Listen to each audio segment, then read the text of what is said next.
Hi everybody, so we're back in the studio today and I am going to expand on our color charts and our color studies and go to object studies.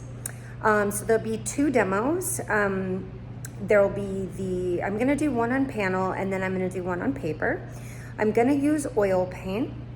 And so what I'm gonna do is turn around. I'll give that little overview of the supplies and what I'm working with today. Give you an overview also of what I used for my objects and what I was thinking about when I'm grabbing things for the setup. Go through those quick studies. Again, this is going to be kind of short. These are not really detailed, finished paintings. You can actually detail them as much as you want, but I'm just going to kind of give you the broad strokes and really how to get set up and what you're looking for, okay? And that will be it. You can also, you have the option if you wanted to do one painting on top of the other. So if you wanted to do something that was like one color and then adjust the colors, you can do that. I will be doing two separate, so I won't be demoing it that way, but that's just an option. One of the things you can do if you do it that way is then you just photograph the two images separately, okay? All right, so let's get started. Let's start with surface. I put this is one of my wonkier panels, not the fancy one. It's a little dirty as you can see, but I put one more little coat of gesso on there, and that is why I have my brush and water. Hair sticking out. That's why I have my brush and water there, because I was just giving that a little more of a coat. I am also going to use the prepared paper that I have. So probably gonna start with the prepared paper and then move to the panel. So one on prepared paper, one on panel. That's my hydration. Pickles is getting ready too. Again, oil paints. Now for the first one, remember I'm doing one color and then tint, tone, and shade, okay? So again, going back to our charts, let's just look at that. This is the demo that I did for all of you in the first video. Again, central color, going darker, going lighter, this is upside down, and then two things that have tone. This is another way to look at it, okay? So it just kind of extends the chart out a little bit. We have the original here every time, a few more steps of tint, a few more steps of tone, and then some shade, okay? The second thing I have out is that color bias that I was working on. Again, some things here where you can see the contrast. And so when I do the second setup, I'm going to open up the palette. I'm not going to worry so much about just manipulating one color. I'm actually going to move on and open up that palette and kind of do, work on it from more of an observed standpoint, not limited like the single color will be, okay? Again, some medium, some linseed oil, stand oil here. I always have little containers around my brushes, my kind of mixing tools, and my palette knife, things like that. And I will be getting a rag, and I'll be getting some paper towel as well. Here's my palette. As you can see, when you use these ones with the lid, the paint kind of stays, especially oil paint. So I can move that sheet to the side and use some of my old paint, or I can go ahead and get some new sheets there. Okay, my setup. Now I was very simplistic today. I've got these odd still life objects that I collect. So this is kind of like a gourd, like a green pumpkin, green squash. Some nice like textured paper. I did green because we're gonna do green on green, remember, monochromatic. And then I'm doing red, so I have a complement, okay? As you can see, there's gonna be some interesting shadows that are cast, but again, this is naturally kind of a neutral green, and then can lean it cool if I want. This is gonna be warm, that red is warm, okay? I also always have like foam core or cardboard lying around, and I can use that if you want to see real quick. I can kind of put that in the back. I can either prop the green up and then put my object here, maybe take a photo of it. I will be showing you, this is actually kind of a nice little setup here. Again, if you photograph it and crop it in, then you can compose from there. You see, it could be real simple, real fast. I'm just using my studio light. I'm actually not lamp lighting it because I'm just trying to keep it simple. I'm gonna show you even in just this handheld version. See that? See how much the color already changes the minute that I change the background? It's really interesting, right? It almost becomes gray and more neutral. It's really canceling out the vibrancy. Let me go back to that green. Okay, look at that. Very different. Okay, so colors interact with each other in very interesting ways. And hopefully in this very concentrated study, you get a chance to really look at that. Yeah, so I did just want to take a break and talk about that for a second, because there is so much to be said about the interaction of color, okay? So the green is not always going to look the same depending on the lighting, the environment, and the background. And you kind of just saw that happen in real time. When I work on these object studies, I'm actually going to do the overhead camera angle. So it's, like I said, it's kind of hard from an angle to shoot it from behind as I'm painting. So I'm gonna go ahead and do the overhead camera, and then what I'll do is a photograph inlay of what setup I'm working on. And that way you'll understand what the subject was and how I'm approaching it. Okay, time to paint. Okay, so this is setup number 1, and this is what I'm gonna do is basically a monochromatic tint tone shade painting. I'm gonna be focusing on green. Now, I did draw this out. I drew out the study in pencil. I usually don't do that. I usually do it with a brush, but I did, kind of felt like the pencil today was a nice go-to. And also this is gessoed paper, which is a little bit of a different feeling. So that kind of worked with where I was going. So what I'm gonna kind of say here is, again, setup. It's very iconic when it's a single subject. We don't really have to worry about compositional balance. The other thing I want to show you that I did draw out that is important is I made shapes where the value changes. So I actually make distinctions. So it's not just an outline of the subject, it's actually looking at what we call shadow shapes or light shapes. Okay, so kind of really breaking down the form. That's what I'm doing here.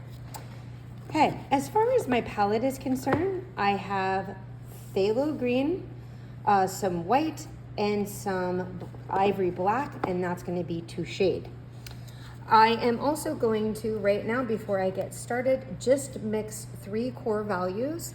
So phthalo, remember with white, we kind of want to do white first. So we have the light end.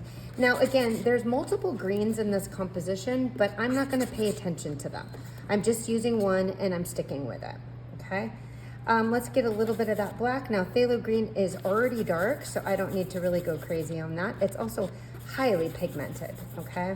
But what I do need to find in this little journey is something that's kind of in the middle, okay? Now, I can feel free also here to keep it as saturated as I want. Remember, it's a little bit fiction, or kind of gray it down if I want this to feel mildly a little bit more realistic, okay? So one thing I want to talk about here is this is what you would think the shadow would normally be. Technically, you want to kind of start around here because that is actually kind of middle dark. And again, if you start with this, you're going to be going dark too soon, okay?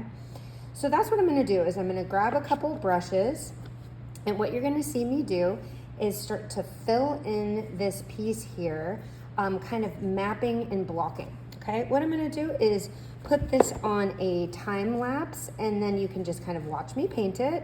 Again, I'm gonna keep it, it's gonna be kind of a first pass type situation, so not a lot of detail. And then I'll come back after I'm done and I will talk about what we have here. Then we'll move on to the next one.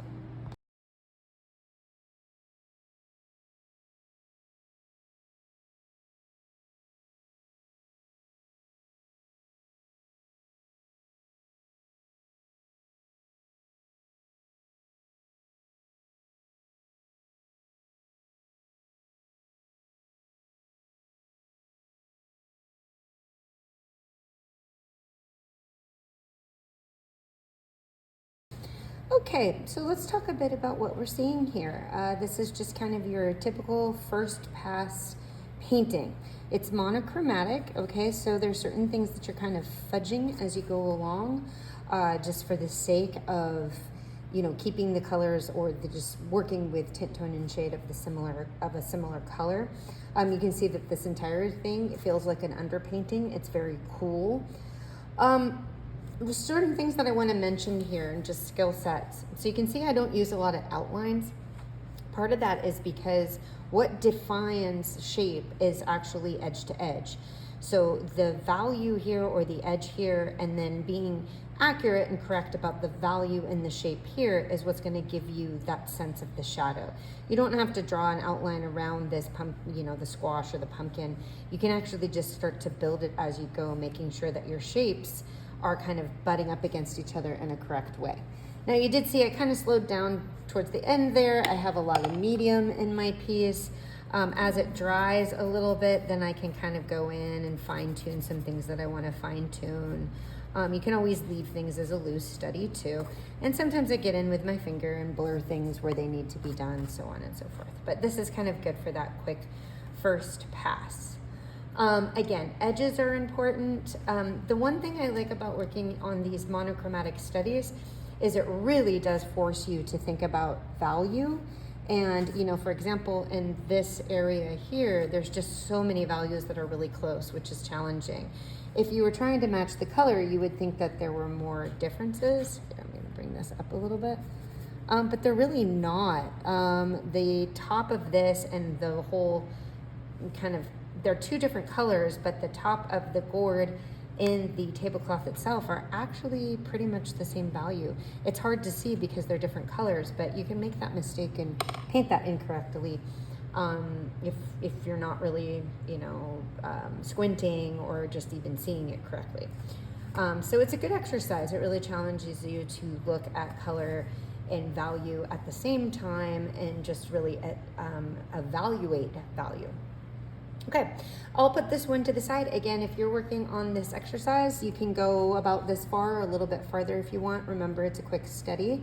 I'll go to the second one, talk about that, and just see some of the differences in the approach there.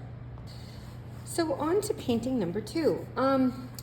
This one is just a little bit, let's talk about what's going on first with the palette, okay? So again, drawing wise, I'm using panel this time, just trying to alternate the surfaces so you can kind of see what paint looks like on there, okay? So I've got my drawing just like last time, tiny bit of a different composition, but still that kind of large iconic object. Let's move to the palette and what I did a little bit differently here. So I have titanium white, I have my 2 reds. So now we're thinking about color bias while we're setting this up. Not one color in tint, tone, shade, but we're thinking about warm and cool and how we're going to be using it and cross mixing. Okay, so Fanchon red, quinacridone magenta, my lemon yellow. This is kind of a permanent yellow. This could be cadmium yellow. I only put out ultramarine blue because I have green and red heavy setup. And then phthalo green, sap green. So this is a warm green, a cool green. And then I have ivory black here, okay? So I'm gonna start talking about some of the logic and what I'm gonna kind of try to pre-mix. You can see here, I'm gonna go here, you can see in the ground area or the table, this bright red. So I'm gonna try to find what that red is. You can also see in the shadow that you've got this kind of gray red or just it looks like dark red. Well, one of the things that I can do here, and actually I'm gonna grab my pencil and draw the shadow shape. I just realized I did not do that on this one. Okay, so shadow shape here. Okay. It's kind of important since I'm talking about it. But here in this area, it's just kind of nondescript. So this is an opportunity where I can use some color bias and I can actually push this a little bit more on the cool red side to give some temperature shifts, okay? Again, I can do that in the shadow. Funny me, look at me. I can do that in the shadow as well, okay? And I can do that in the shadow as well. So it's just not dark red, but there's some of a temperature shift. So this is different than tint, tone, and shade in that sense because I'm pushing things with temperature. Back here, there's also this kind of gray-green situation, but I can actually use more phthalo with some black, I'm kind of there, and then here, kind of lighten it up, make a minty green, or I can also add some sap green into that shadow just to change the temperature. So it just really kind of depends on what am I doing with the light. I think with the red being kind of warm, I'm gonna keep the light kind of warm and I can adjust the colors to match. Again, with this will be in the front, so I can definitely use kind of an earthy sap green that can be in front of this drape, and again, it will be a different temperature. Okay, so why don't I get kind of started with that and some of the mixtures. I'm gonna do that first.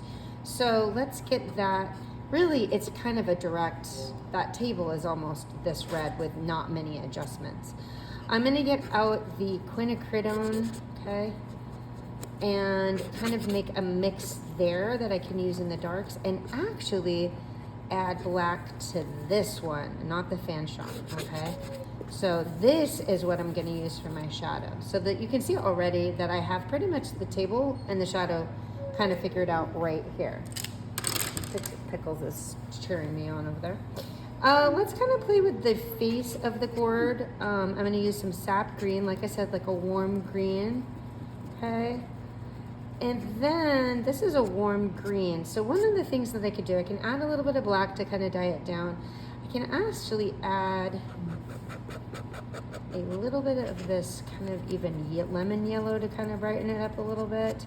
And this maybe, I'm gonna add some of this in too, because like I said, this is a very dull green that the gourd is. No, actually, let's use a little bit of this yellow. Usually I don't like to put that many colors into something, but kind of a grayish green. Oh, that's nice. Again, I don't have to use exactly what I see too. I can kind of juice it up a little bit to make it nicer. And that to me, that's kind of nice. That's a nice contrast. The last thing that I want to mix is that phthalo in the background. So I'm going to use phthalo, a little bit of black, okay.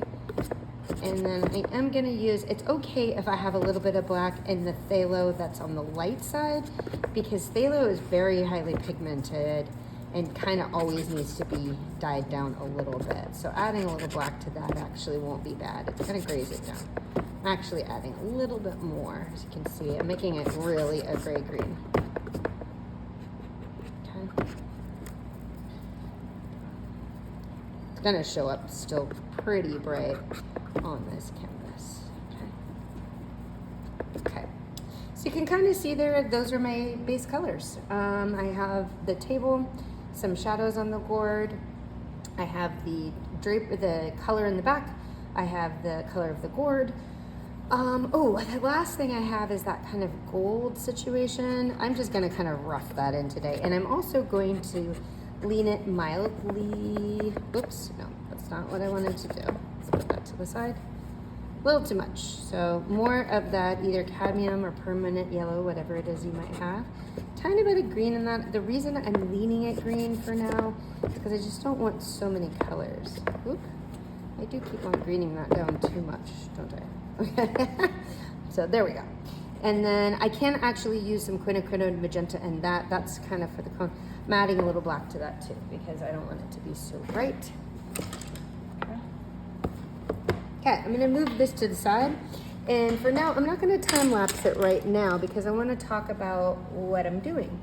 Again, I'm grabbing a couple of different brushes.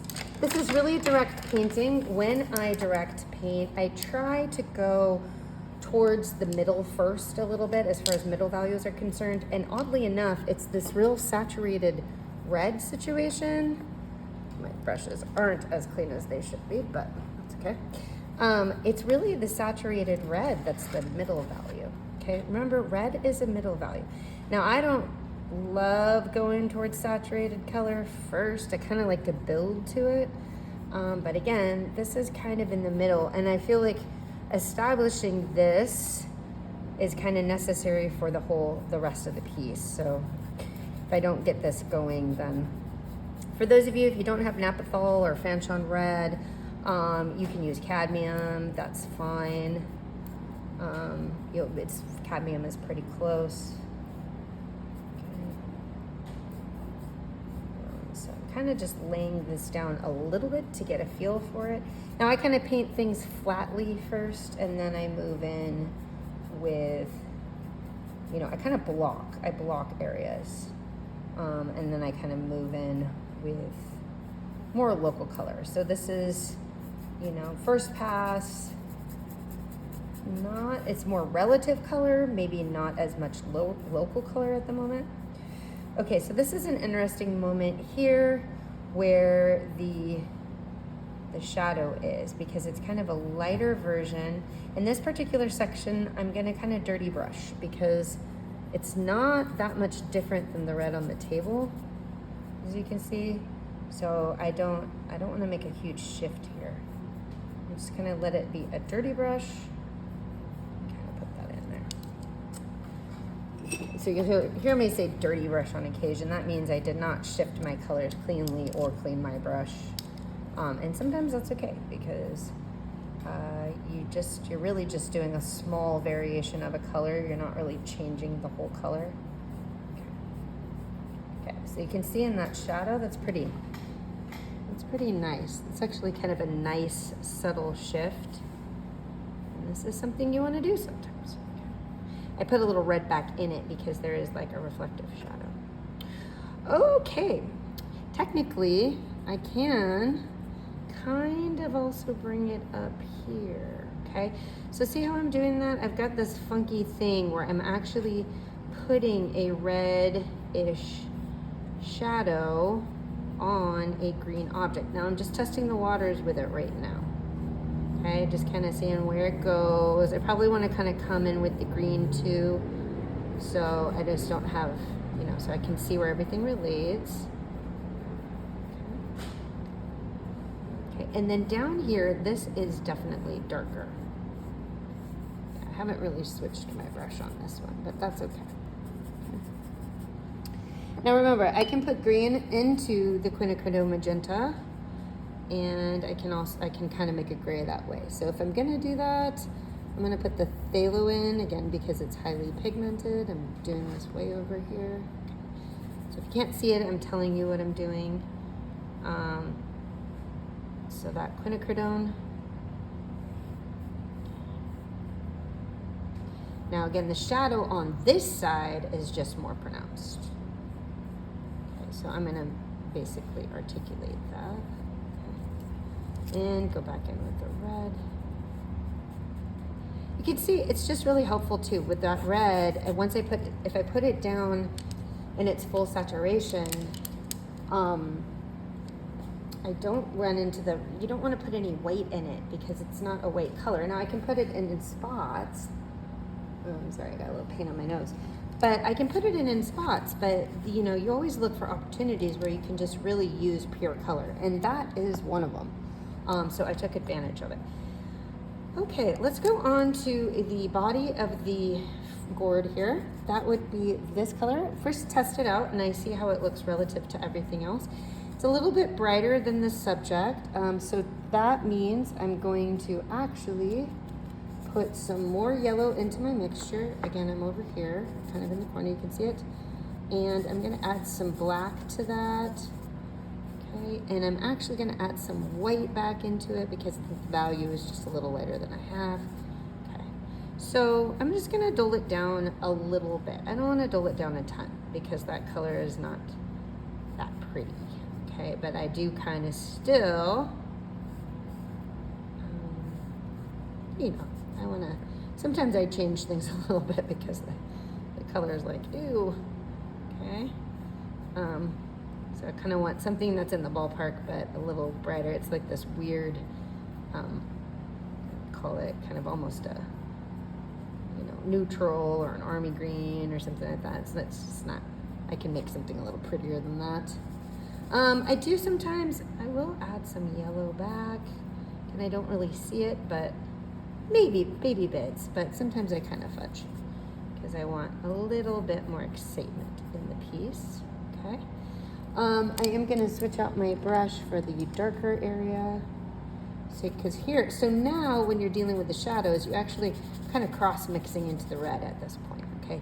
So that's going to give me that grayish kind of look to the shadow with some temperature, some hue in there, okay? So again, with color bias, we're trying to not just go dark and light, we are trying to push the color a little bit, okay? We'll kind of bring this in. At these edges, I'll kind of blend it a little bit. That will be nice. And then I actually can get away with, having kind of a full Put a little phthalo in there. That's just kind of, I can get away with a little full red. Okay, now I'm kind of using, just cross mixing again a little bit. And I'm kind of pushing that color right here. I've got something a little bit brighter than what you see, but I have to be honest, I like it. And there's some nice little red highlights in there too. Before I go any further, I always like to check my colors, just make sure my values go in the way that I want. Again, this is more of a red shadow, real red. So I'm just gonna kind of get in the quinacridone while I'm here. Okay. But I am gonna move to the back right now and just kind of make sure here, I'm just gonna jam in a tiny bit of the yellow gourd top. Again, adding some quinacridone to that, or some of that. A little bit more would be good. Kind of making it a brownish color. Now I'm gonna go for the dull, not the highlights here, because I can add the highlights as a layer on top, okay? So you're gonna say, oh, look, I see all these highlights, it's a little more yellow. Well, I can always layer that on top in the end. So a lot of times I just block it out the mid-tone. Now I'm gonna head to the back, okay?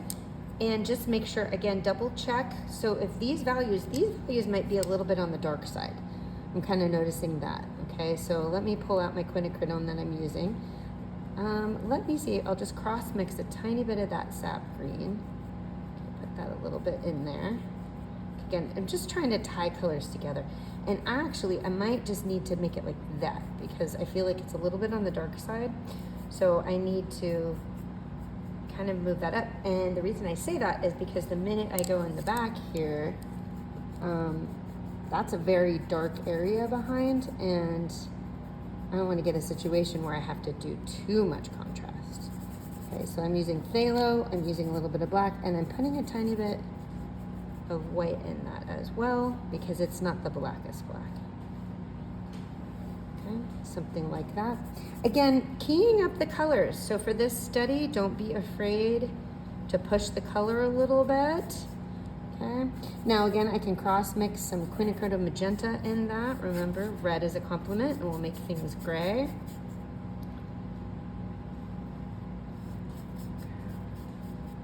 And I'm just gonna go through here and kind of, again, before I have to switch my colors, go through where it's dark.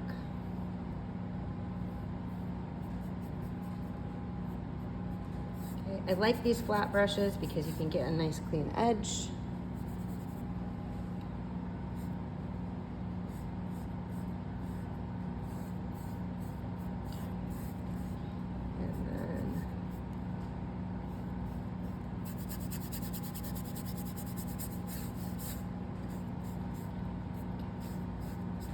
To the dark here.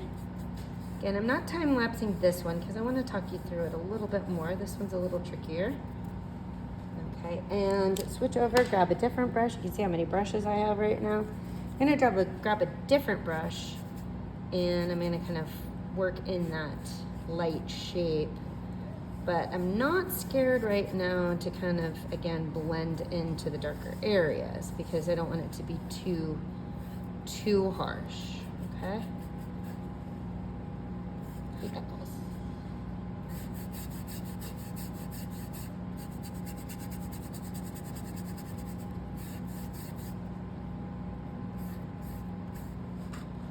Okay, again, it's a first pass, and I'm really just carving it out. Oops.